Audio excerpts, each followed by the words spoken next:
Nahabereye igikorwa cyo gutanga amaraso ku bushake cyateguwe n'itorero Church of Divine Love riherereye mu Rugando mu murenge wa Kimihurura kuri uyu wa gatandatu.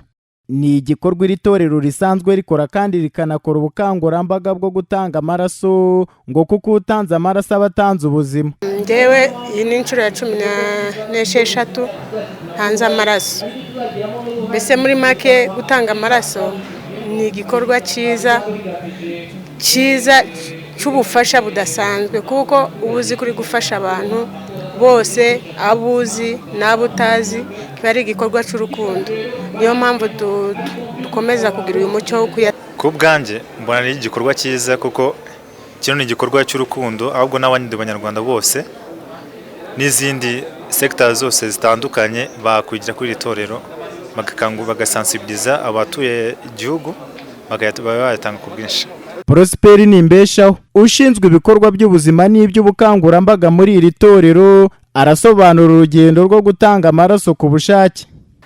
Icyo gihe abantu batanze amaraso ndibuka bari abantu 38 kandi cyari igikorwa noneho kiri ku rwego rw'itorero ryacu gusa, ariko kugeza uyu munsi wa none muri 2018 mu myaka igeze hafi muri 5 igiye kugera imyaka 5 ubwitabire bumaze kwiyongera, none ntabwo cyarenze imbibi z'urusengero bifata abaturanyi bacu kuko hari n'igikorwa twebwe twifuza ko cyamenywa n'abantu bose kuko ari igikorwa cy'urukundo, kikamenywa n'amatorero n'amadini, kikamenywa n'amashuri, kikamenywa abantu bose badukikije, kikazarenga noneho n'imbago, kikagera no ku rwego rw'igihugu, abantu bakagira uwo muco wo gutanga amaraso ku bushake ku buryo buhoraho.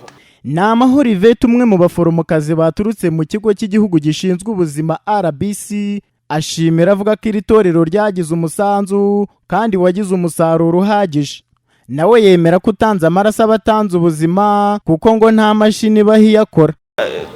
Turashimira cyane byimazeyo itorero nk'iri ngiri kuko rimwe mu matorero baduhereza amaraso meza, umusaruro utubutse, kandi ni rimwe mu matorero yagize igitekerezo cyo kuba yafata iya mbere ikatwisabira kuba twaza gufata mu baturage babo. Mu by'ukuri gutanga amaraso ni ugutanga ubuzima. Ni ukuvuga ngo amaraso nta mashini yakora, nta kindi kintu gishobora gusimbura amaraso wayasabwe kwa muganga, ni mpaka amaraso. Bivuga ngo ngewe wowe undi, ni ukuvuga ngo bishobora kugera umunsi nzakenera ya maraso. Ese ngewe nzaba narakoze iki? Nzaba narahaye nde? Ni ukuvuga ngo iyo utekereje ikintu nk'icyo ngicyo uravuga uti nanjye niba ndi muzima, niba ndi umukristo, reka nigomwe nanjye ntanga amaraso nk'umuntu utanze ubuzima, nk'umuntu utanze kado itagereranye. Ni igikorwa gikorwa buri mezi 3 kikaba kimaze imyaka 5. Robert Bashimiki, Flash TV.